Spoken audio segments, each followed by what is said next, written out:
하나님의 말씀을 봉독하겠습니다. 요한복음 3장 1절로 8절, 14절로 21절입니다.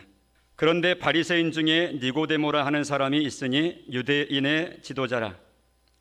그가 밤에 예수께 와서 이르되, 랍비여, 우리가 당신은 하나님께로부터 오신 선생인 줄 아나이다. 하나님이 함께 하시지 아니하시면 당신이 행하시는 이 표적을 아무도 할 수 없음이니이다. 예수께서 대답하여 이르시되, 진실로 진실로 네게 이르노니 사람이 거듭나지 아니하면 하나님의 나라를 볼 수 없느니라. 니고데모가 이르되, 사람이 늙으면 어떻게 날 수 있사옵나이까? 두 번째 모태에 들어갔다가 날 수 있사옵나이까? 예수께서 대답하시되, 진실로 진실로 네게 이르노니 사람이 물과 성령으로 나지 아니하면 하나님의 나라에 들어갈 수 없느니라.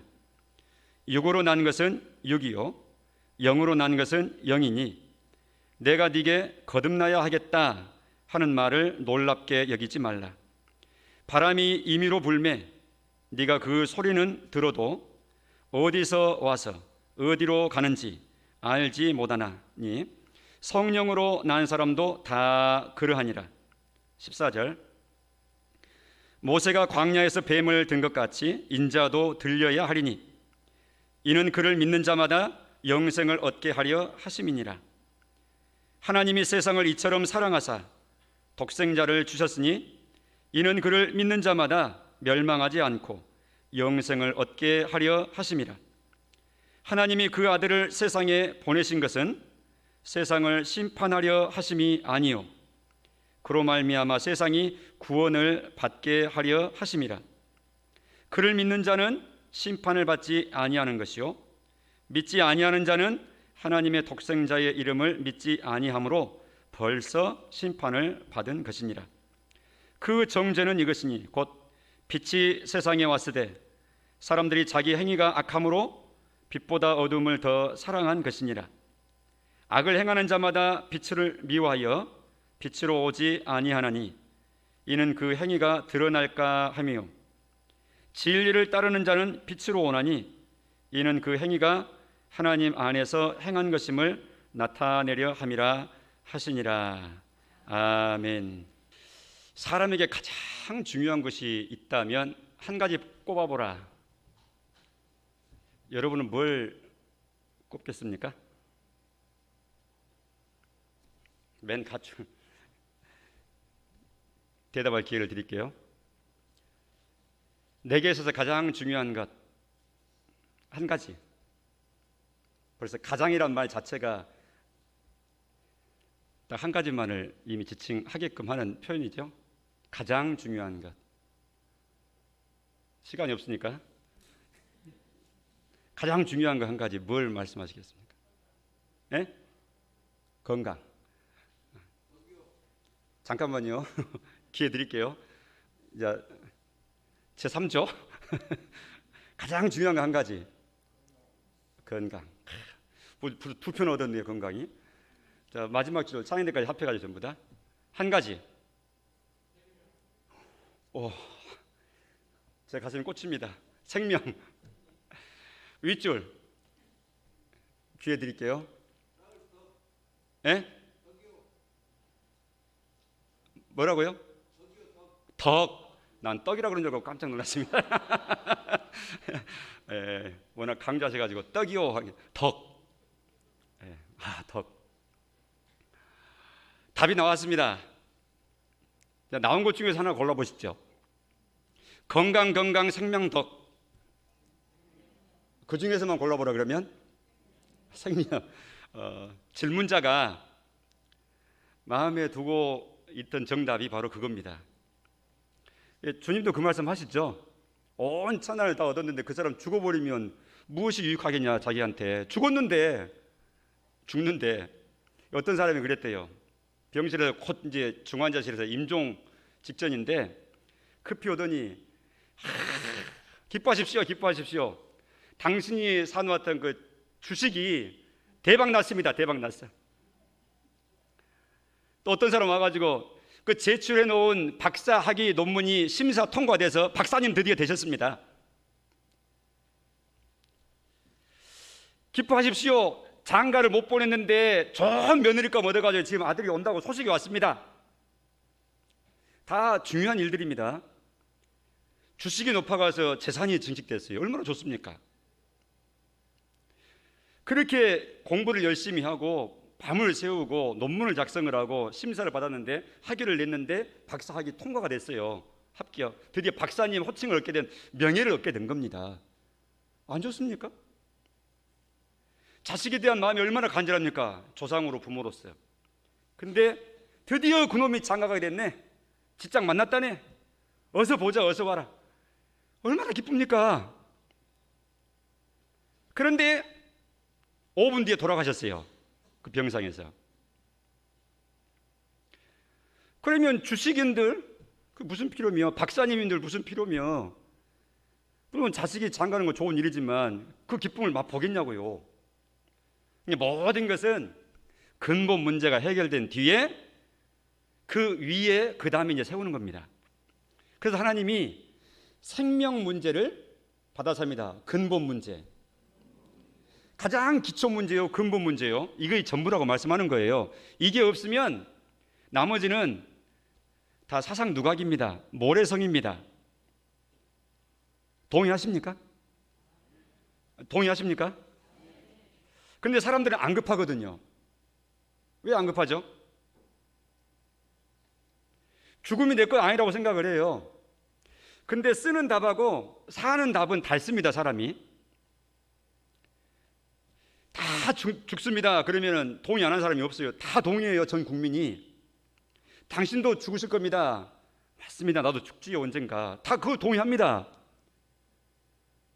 그런데 오늘이라는 것, 바로 문 앞에 시간이 다가왔다는 것은 동의하지 않아요. 심지어 놀라운 사실을 제가 느껴보는 것은요, 50이 됐어요 나이가.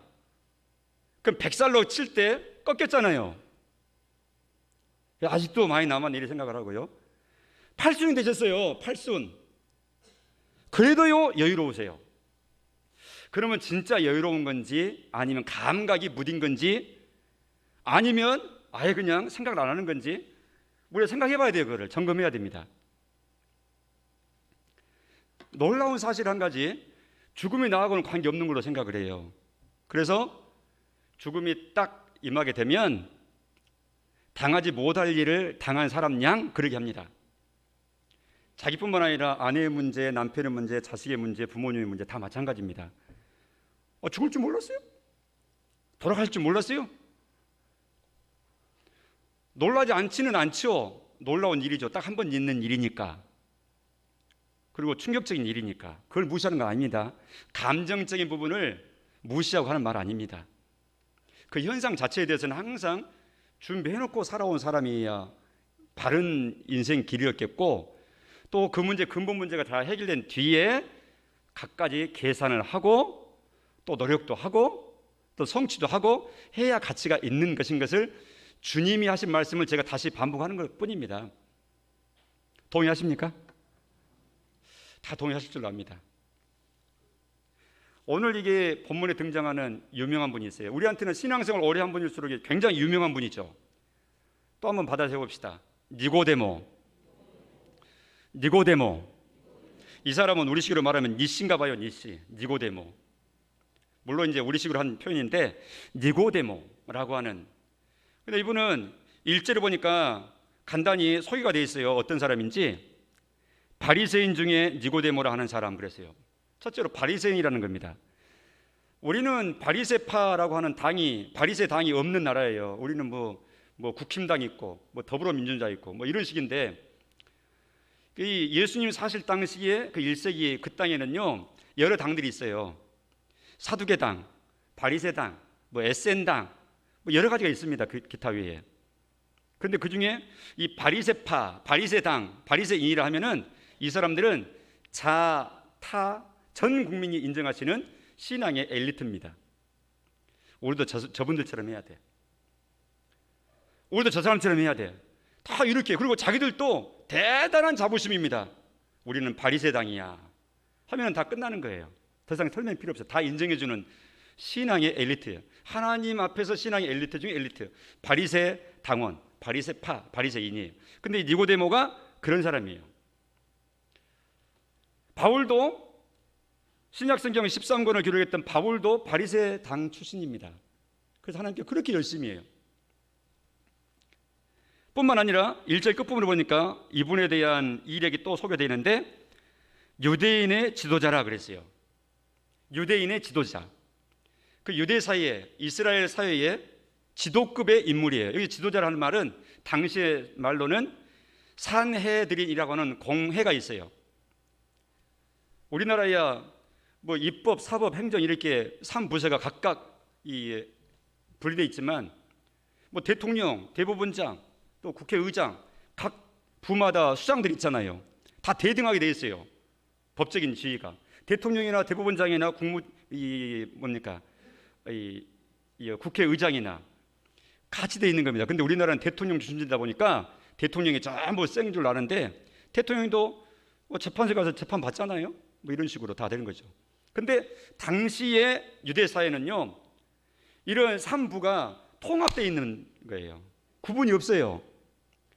그리고 전부 다 한 기관에서 다 법도 세우고 재판도 하고 그 다음에 정치도 하고 행정도 다 책임지고 이렇게 하는데 그 기관이 뭐냐? 그 기관이 바로 산헤드린이라고 하는 기관이에요. 세죠. 그러면 오늘날의 감각으로 한번 느껴보세요. 얼마나 막강한 권력 기관인지. 근데 거기도 아무나 못해요. 딱 정해져 있어요. 대제사장이 항상 의장, 대장이고 수장이고 그 멤버는 딱 70명이에요. 그러니까 전 국민의 대표자 70명이에요. 그 70인 중에 한 사람이라는 뜻입니다. 유대인의 지도자라는 이 뜻이. 그러니까 이 등장하고 있는 니고데모라고 하는 이 인물이 대단한 사람이 지금 예수님 찾아온 겁니다. 근데 1절, 2절을 보세요. 어느 때 찾아왔습니까? 시간을 찾아보시면 2절에 보니까 어느 때 찾아왔어요? 시간을 나타내는 단어가 밤에죠. 밤에. 밤에 그러면은 일몰 이후의 시간을 얘기하는 거예요. 해 떨어졌어요. 캄캄해서 안 보입니다. 왜 밤에 찾아와 있겠는가? 학자들은 여러 가지로 추측을 하죠. 왜 그런지는 본인한테 직접 물어봐야 알겠죠. 우리가 어떻게 알겠어요. 그러나 가늠은 해요. 낮에 예수님이 얼마나 바쁩니까? 사람들이 둘러싸여 있어서. 그 사람들 막 있는데 산헤드린 공회 의원이 딱 와가지고 소위 말해서 오늘날로 말하면 갑질하듯이 마시죠. 비켜보세요. 나 예수 좀 만나야 되겠어요. 뭐 이렇게 할 수 없잖아요. 또 많은 사람들이 낮에 오면 다 보잖아요. 산헤드린 공회 니고데모님이 오셨다 이렇게 하면 사람들이 다 무성되면서 전 국가에 다 그냥 전 사회에 소문이 파다히 날 거예요. 예수 찾아온 사람이라고, 공의원이라고 뭐 이런 식으로 여러 가지 이유가 있겠죠. 아무튼 밤에 오는 것은. 밤에는 예수님과 제자들도 한 시간 가서 이제 휴식을 취하시고 무리들은 다 귀가하고 막 이런 상황이니까 아마 부담 없이 제법 마음 먹고 온 거예요. 그러니까 밤에 이 높은 지위에 있는 이 니고데모가 예수님을 찾아서 이동을 해서 찾아왔다. 어디 있냐? 장소를 찾아왔다. 그 시간을 계산해 찾아왔다. 이 하는 것은 한마디로 말하면 굉장한 의도성, 굉장한 계획을 깊이 하고 고민 많이 하고 마음 쓰고 해서 왔다는 뜻입니다. 근데 우리가 성경 말씀을 이렇게 읽으실 때 이게 조그만 본문을 이렇게 정해서 읽게 될 때는 이 모양 저 모양으로 깊이 떠들어보고 묵상하고 계산하고 이걸 묵상이라 그래요. 그래야 할 때 당시의 상황 속으로 우리가 시간 여행을 해서 우리와 동떨어지지 않는 그 느낌을 보다 더 많이 취해낼 수 있는 겁니다. 아무튼 아주 마음에 간절함이 있는 사람으로 지금 온 거예요. 이분이.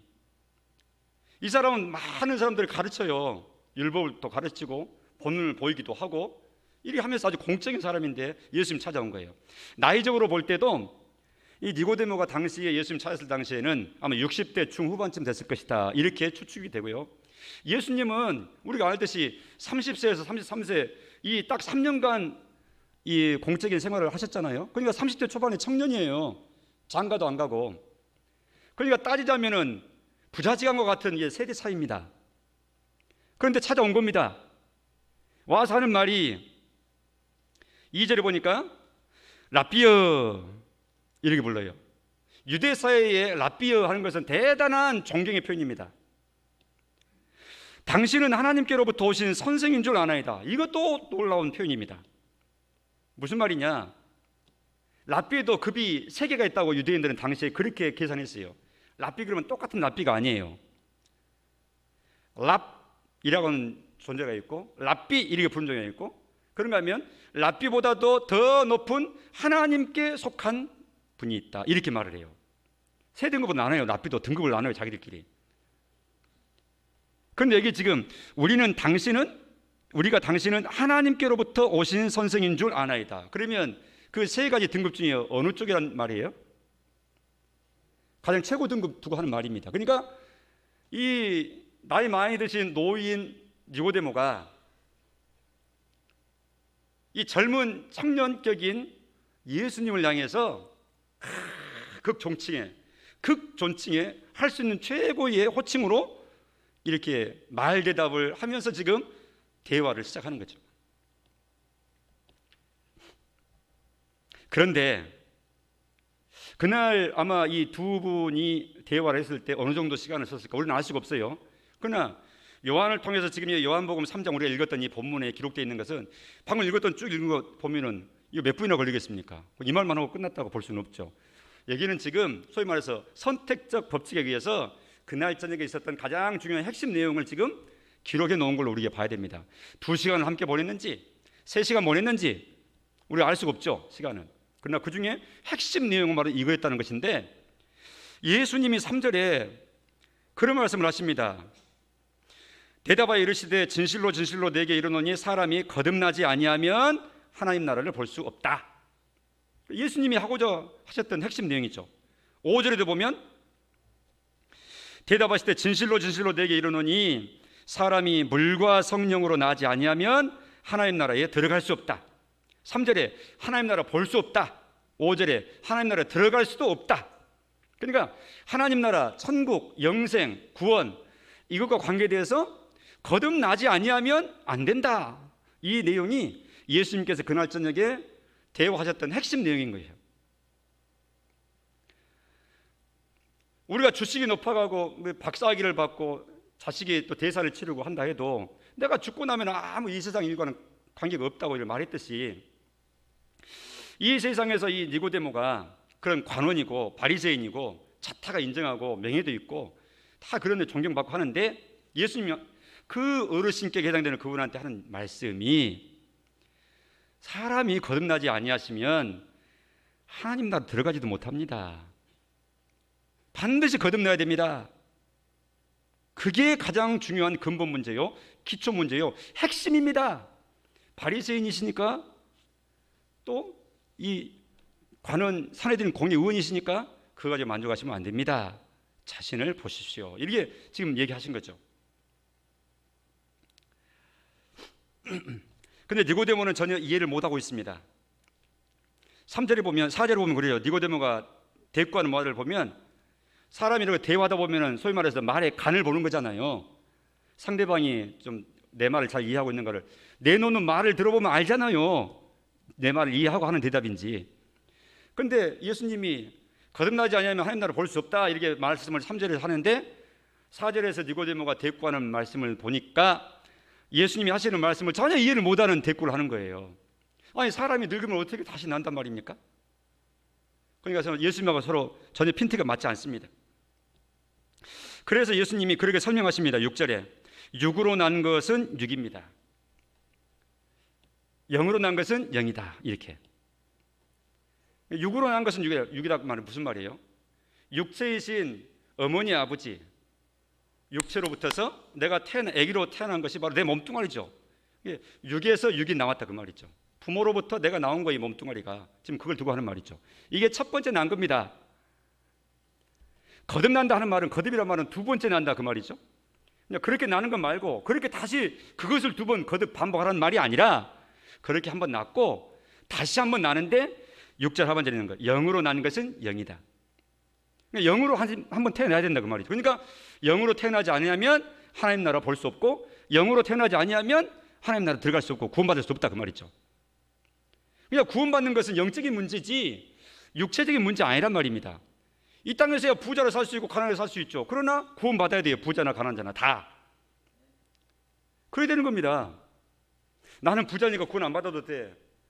땅에서야 부자로 살고 넉넉히 살죠. 그러나 100년을 넘깁니까? 구원 문제는 땅 육의 것 가지고 해결되는 게 아니잖아요.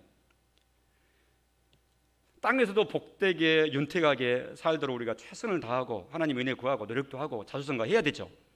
귀한 겁니다.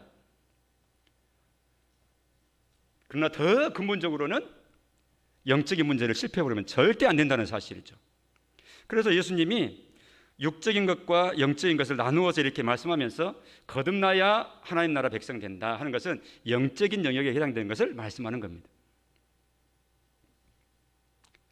그래서 조금 더 설명을 더 하시죠. 7절에 내가 너에게 거듭나야 하겠다 하는 이 말을 놀랍게 이상하게 황당하게 이렇게 생각하지 말아라 하면서 한 가지 비유를 하세요. 8절에 바람 비유입니다.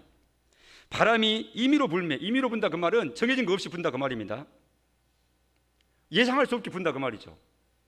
그런데 그 소리는 들어도 바람 소리는 들어도 어디서 왔는지 어디로 그 바람이 가는지 알지 못한데 성령으로 난 사람도 다 그와 같다 그러하다 이렇게 말씀합니다. 그러니까 바람에다가 성령으로 거듭나야 된다 이렇게 성령이 거듭나게 하시고 성령으로 거듭난 방편이 되는데 성령으로 난다는 것도 마치 바람처럼 그렇다 그 말이죠. 바람과 성령을 연관지어서 비유하신 이유가 있어요. 비유하는 것은 이해를 돕기 위해서 비유하는 겁니다.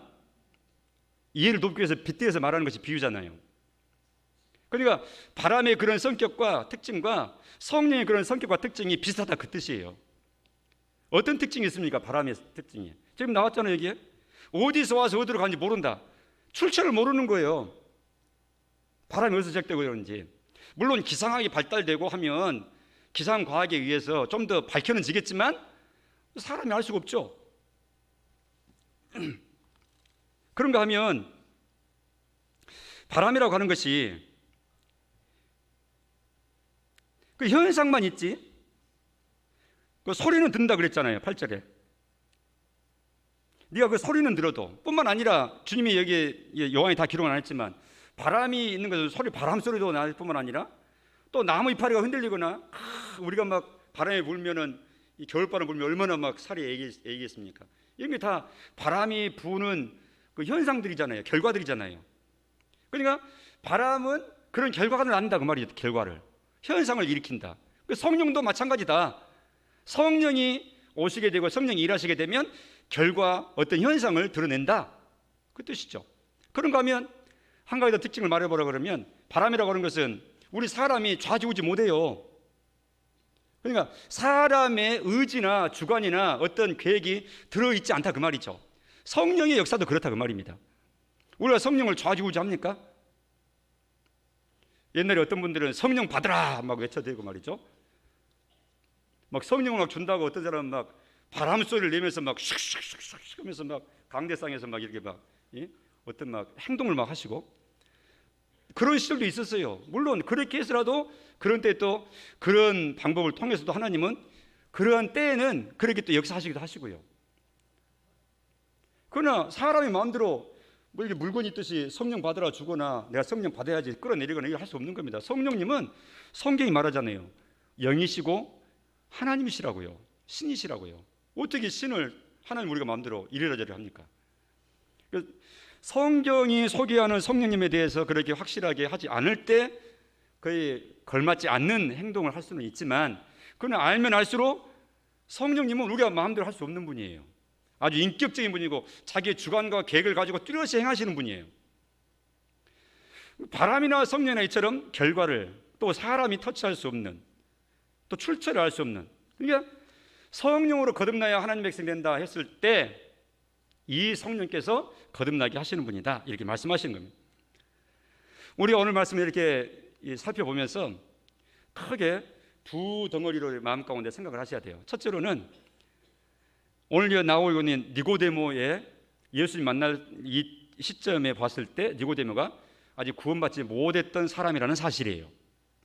이게 대단히 우리한테 시사하는 바가 큽니다. 설명드렸듯이 바리새인인데 그런 바리새인인데 신앙의 엘리트인데 자타공인하는 자기도 만족하고 있고 모든 사람이 본받는 사람인데 예수님의 이 시험지로 딱 이렇게 찔러보니까 구원받지 못한 사람이에요. 그럴 수 있습니다. 왜냐 그러면 당시 유대인들이 되게 그랬습니다. 유대인들은 구원의 조건을 그렇게 생각했었어요. 아브라함의 자손이어야 된다. 아브라함 자손이어야 된다. 그리고 언약 백성, 아브라함 자손 언약 백성, 그래서 할례를 받는 이런, 그리고 하나님의 법, 율법을 가지고 있는, 그리고 그 율법을 지키는 사람. 그러니까 아브라함의 후손으로 할례도 받고 그다음에 언약의 언약서인 율법을 잘 지킴으로 구원받는다. 이렇게 생각했던 사람들이 당시의 유대인들이에요. 그냥 오늘날로 복음의 관점을 딱 보면 그게 뭔가 하니까 소위 말해서 율법주의입니다. 우리가 하나님 말씀 잘 지키는 것을 율법주의를 하지 않습니다. 지난번 제가 설명을 여러 차례 드렸는데 율법주의가 뭡니까? 뭘 보고 율법주의라고 그러죠? 구원에 관계해서 하는 말이에요. 율법주의란 말은. 우리는 하나님 말씀을 최선을 다해서 지켜야 돼요. 그거 따라야 돼요. 그렇게 지키지 못하고 따르지 못한 나를 자책도 하면서 또 하나님께 힘 구하고 또 회개도 하고 이러면서 또 일어서고 그 말씀 붙잡고 또 나아가고 이렇게 우리가 생을 마감하는 동안 주님의 말씀이 우리 자신을 꼭 붙잡아 매면서 그렇게 나아가야 될 줄로 믿습니다. 이게 좋은 신앙입니다. 그런데 율법주의라고 이게 말을 할 때는 그렇게 함으로 구원을 받겠다, 구원과 관계에 대해서 그렇게 하는 것을 율법주의라고 그래요. 그러니까 율법주의는 구원받지 못합니다. 한 사람도. 우리가 예수님 닮자 그러잖아요. 작은 예수 되자 그러잖아요. 작은 예수가 돼요. 나 5대 선언으로 마음 가운데 확신하고 무장해가지고 작은 예수가 되자. 그럼 예수님처럼 되면 구원 받는 겁니까? 그건 아니죠. 구원 받은 사람이 성장해서 예수님처럼 닮아가자는 것이지 구원 받기 위해서 예수님처럼 되자는 말 아닙니다. 만약 그렇게 한다 그러면 그게 바로 율법주의입니다. 그런데 니고데모는 철저한 율법주의적인 사람이에요. 근데 구원 못 받죠. 그것은 니고데모만 그런 게 아니라 당시에 모든 유대인들이 다 웬만하면 거기에 걸려 있어요. 로마서 10장 2절 이하에 보면 그걸 잘 보여주고 있습니다. 화면 보시고 같이 읽어보시죠. 시작. 내가 증언하노니 그들이 하나님께 열심히 있으나. 자, 여기서 그들이 할 때는 유대인들 두고 하는 말입니다. 니고데모 같은 사람들, 아브라함의 후손들, 그들이 하나님께 뭐가 있다고요? 열심히 있어요. 무슨 열심일까요? 율법 지키는 열심이에요. 하나님 말씀대로 코치코치로. 우리는 이게 다 지켜요. 일주일에 2번씩 금식하고 철저히 11조 드리고. 저것들은 금식도 안 하고 11조도 대충 떼먹고. 그래가지고 구원 받겠어? 우리처럼 적어도 해야지 구원 받지. 이러고 하는 거예요 지금. 그래서 하나님께 열심히 있는 거예요. 그 다음 시작.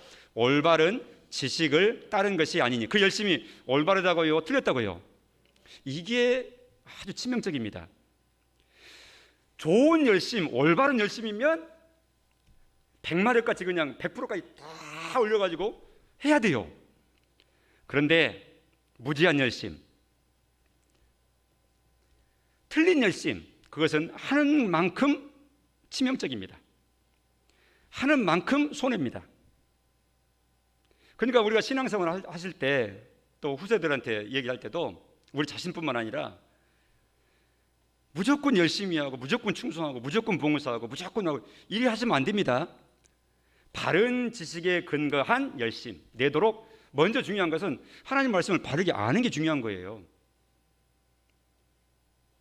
틀린 전통 열심히 다 그렇게 하는 거야 하고 그렇게 해보면 안 되죠. 그러니까 항상 우리가 윗대로부터 내려오는 것들에 대해서는 가장 안전하게 하기 위해서 그냥 그대로 다 흡수할 게 아니라 이게 바른 내용이었나를 먼저 항상 늘 점검해야 돼요. 그리고 확실하구나 그러면 과거 성도들도 이렇게 하면서 확실했고 하나님 말씀에도 분명하고 그러니 이게 진리갈 방향이구나 하고 이렇게 확신이 된 뒤에는 볼 것도 없어요. 누가 뭐라 그러든지 역사성이 있는 것이고 모든 것 위에 하나님이 공증해 주시는 내용이기 때문에 이것은 1000명 중에 999명이 다 버린다 할지라도 이게 옳은 거야 확인됐으면 나 혼자라도 진리다 하고 다 깃발 들고 그 방향에서 나아가는 이런 확신이 있어야 되는 것이죠. 할렐루야. 그게 진리의 사람인 겁니다. 확인해야 돼요. 근데 만약 확인했는데 그 시대상 우리 시대의 신앙의 초기에 이 한국 땅에 조선 말에 그때는 그렇게 할 수밖에 없었던 그런 역사적인 어두운 시대가 있기 때문에 선교사님들이 그렇게 시킨 거야. 그러나 본심은 이거야. 이게 진짜야. 이게 완숙한 모습이야. 그러면 그 유화적인 모습, 그때는 그 시대에서 그렇게밖에 할 수밖에 없었던 것은 이제는 우리가 서서히 벗어나고 내려놓고 이렇게 나아가야 된다 그 말이죠. 이걸 이끌어서 개혁이라고 그래요. 개혁. 개혁은 계속 일어나는 거예요. 왜냐하면 우리가 완벽한 사람이 아니니까. 우리 시대를 보고 또 우리 후세들도 그래 개혁해야죠. 그대로 하라고 하면 안 되죠. 여기 그러니까 지금 방금 읽었던 거 올바른 지식을 따른 것이 아니었다는 것이 치명적이에요. 왜 올바른 지식이 아니었다고 말씀하냐? 3절에 보면 나옵니다. 3절 다 같이 시작. 하나님의 의를 모르고 뭘 모르고요? 뭘 모르고요? 하나님의 의. 이게 중요합니다. 밑줄을 그을 때 의만 그으면 안 돼요. 하나님의 의 이렇게 전체를 그어야 돼요. 하나님이 의, 여기 의란 말은 우리가 잘 쓰지 않는 말이에요. 일반 용어가 성경에 나오는 말인데 우리식으로 표현하자면 쉬운 말로 말하면 인정이란 말이에요. 인정받는다. 그러니까 하나님이 인정하신 것을 모르고 이렇게 바꿔서 읽으시면 그 뜻이 더 선명할 겁니다. 이것이 옳다, 이 길이 바르다, 이거야 하고 하나님이 인정하신 것이 있어요. 하나님의 의. 이걸 모르고 그 다음 시작. 자기의 의를 세우려고. 뭘 세워요? 자기가 인정하는 것. 아, 이렇게 하면 되는 거야. 이게 옳은 거야. 그러니까 자기의 의하고 하나님의 의하고 딱 하나가 되면 되는 거예요. 그런데 하나님이 인정하신 길하고 자기들이 옳다는 것하고 보니까 서로 다르네 이게. 그러면 이게 문제가 심각한 겁니다. 이게 올바른 열심이 아닌 것이 된 겁니다. 올바른 지식이 아닌 것이 된 겁니다. 그러니까 내한테 기준 맞추지 마세요. 신앙생활의 주도권은 신앙의 주도권은 내한테 있는 게 아닙니다. 그럼 어디 있는 거예요? 하나님께 있는 거예요. 신앙의 주도권은 성도 여러분 하나님께 있는 줄 믿으시기 바랍니다. 그렇게 인정하시기 바랍니다. 시대가 타락할수록요, 물론 불신의 사회는 말할 것도 그냥 우리가 언급할 필요 없어요. 믿는 사회, 신앙 공동체, 믿는 신자들 사이에서도 이제 타락한 현상이 나타나는데 그 중에 한 가지 뭔가 하니까 자기식대로 신앙생활 하는 겁니다. 자기식, 내 입맛에 맞도록. 그 시대가 타락한 시대인 거예요. 디모데 후서에 보면 잘 나와 있잖아요. 옳은 말씀 듣기를 싫어한다. 그리고 자기 입맛에 맞는 말씀을 어떤 목사님이 해주는가 하고 그런 목사님이 있으면 야 은혜가 된다 하고 자기 취향에 맞는 말을 듣고 싶어서 막 줄지어서 따라다니고 그러는 거예요. 그것이 때로는 교회에서는 부흥 현상이라고 이렇게 착각하기도 하고요. 물론 옳은 부흥도 있고 하지만 그 속에는 이런 잘못된 현상도 있는 겁니다. 쏠림 현상. 그래서 여기에 하나님의 의가 있고 자기의 의가 있는데 3절 계속 띄워주세요. 치우지 마시고. 거기 보니까 자기 의를 세우려고 힘써 그 다음부터 시작. 하나님의 의를 복종하지 아니하였느니라. 누가 그랬다고요? 유대인들이 그랬다고요. 그니 얼마나 이게 하나님 입장에서 보시면 가슴 답답하실 일입니까? 타의 추종을 불허할 열심을 내는데 하나님께는 인정받지 못할 열심이에요. 그게 바로 니고데모의 모습이에요. 당시에. 4절 시작. 그리스도는 모든 믿는 자에게 의를 이루기 위하여 율법의 마침이 되시니라. 자, 이게 중요한 내용이 들어있습니다. 이거 꼭 이해하셔야 됩니다. 그리스도는 누굽니까? 예수님 두고 하는 말입니다. 모든 믿는 자에게 의를 이루기 위하여 하나님의 인정을 받을 수 있도록 하기 위해서 그 말입니다. 율법의 마침이 되셨다. 모든 율법을 다 완성하신 분이에요. 이 세상에서는 니고데모처럼 경건하게 사는 사람도 그 어떤 사람도 하나님의 율법대로 살 사람이 없어요. 원래 율법을 주신 목적은 그 지켜서 구원 얻으라고 주신 거 아니었어요. 하나님 처음부터 줄 때부터. 오히려 여러 기능이 있지만 그 중에 한 가지는 율법을 딱 펼쳐 놓으시고 지키다 못 지키고 지키다 또 넘어지고 지키다 또 죄 짓고 그러니까 아이고 도저히 지킬 수가 없네요. 그래서 철저히 율법 앞에서 자기가 죄인인 것밖에, 죄인일 수밖에 없는 존재인 것을 철저히 인정하게 만드는 기능이 율법의 기능 중에 한 가지예요. 그러니까 율법 앞에 서면 죄인 되는 거예요, 다. 근데 하나님이 그렇게 주신 율법인 것을 모르고 이걸 열심히 지켰으니까, 상대적으로 다른 사람보다 더 많이 지켰으니까 우리가 구원받는다, 이렇게 마음 가운데 착각하고 있는 잘못된 열심을 내는, 그래서 그것으로 구원받을 것처럼 착각을 하는, 소위 말해서 율법주의적인 신앙생활을 했다, 그 말이죠. 그러니까 당연히 거듭나지 못한 사람이죠, 니고데모는. 여기에 그리스도께서 이 율법이 마침이 되셨다, 율법을 완성하셨다 그랬는데, 누구에게 효력 있는 예수님의 역할이냐니까, 거기 보니까 누구라 그랬어요? 누구에게, 누구를 위해서 그렇게 하셨다 그랬어요, 예수님이? 4절에 방송에서 4절을 띄워주세요. 그래야 우리가 보고 공부합니다. 네, 보세요. 그리스도는 모든 믿는 자에게 의를 이루기 위하여 율법의 마침이 되셨다. 그리스도께서 율법의 마침이 되어주신 것은 누구를 위한 거예요? 믿는 모든 자에 위해서, 믿는 사람을 위해서. 믿는 사람을 위해서 예수님께서 율법의 마침, 즉 하나님의 의를 딱 준비해 놓으신 거예요. 하나님이 됐다 하고 인정하시는 사람은 예수님 같은 사람이에요. 근데 누가 있어요? 없잖아요. 그래서 하나님 내신 방법이 뭡니까? 너희들은 안 되지. 그러니까 내가 내 방법을 낼 테니까 이 방법을 통해서 네가 의를 이루고 네가 내한테 옳다 인정을 받으면 돼 하고, 인정받는 법, 하나님께 받아들이는 법, 하나님의 의를 이루는 법을 하나님이 내셨어요. 하나님 쪽에서. 우리 사람 쪽은 낼 수도 없기 때문에. 그래서 하나님이 내신 하나님의 방법이 뭐냐? 그러면 네 모든 죄, 네 모든 부족한 것은 내 아들 예수를 통해서 다 완성을 시켜 놓을 테니까 너희는 그 예수를 너희의 구주로 믿어서 예수님과 네가 딱 합일돼 일체화, 예수님과 너가 하나인 것처럼 이렇게 예수 믿어서 예수 사람이 되면 되는 거야. 그래서 결론적으로는 믿으면 하나님의 의를 받는 거예요. 그래서 믿어서 의를 받는, 믿어서 구원받는, 율법을 지켜서 열심히 살아서 덕을 쌓아서 사람들의 칭찬받아서 구원받고 인정받는 게 아니라, 하나님이 이뤄놓으신 하나님의 의를 아멘하고 그대로 받아들임으로 하나님 앞에 옳다 인정을 받는 거예요. 그게 뭐냐? 예수 믿는 거예요. 예수 믿으라는 이유는 바로 그겁니다. 예수님 안에 다 이뤄놓으시고 내가 다 준비해 놓은 거 이거 네가 그저 받아라. 그러면 네가 구원을 받을 것이다. 네가 거듭나는 거야. 이게 하나님의 방법입니다. 그래서 오늘 말씀의 제목이 니고데모에게 전하신 복음인데, 예수님께서 저 후반부에 우리가 끊어서 읽었는데 14절에 보니까 그 내용이 나와 있죠. 14절 같이 읽어봅니다. 시작. 모세가 광야에서 뱀을 든 것 같이 인자도 들려야 하리니. 15절 왜? 시작. 이는 그를 믿는 자마다 영생을 얻게 하려 하심이니라. 민수기 21장 8절에 보면, 21장에 보면 그런 내용이 나옵니다. 출애굽한 이스라엘 백성들이 광야 길을 가는데, 길 없는 곳인데 얼마나 힘들겠어요. 우리 여름날도 더운데 거기는 우리보다 더 덥잖아요. 왜? 길이 안 좋으니까 막 짜증내고 원망한 거예요. 하나님 원망하고 지도자 모세 원망하고.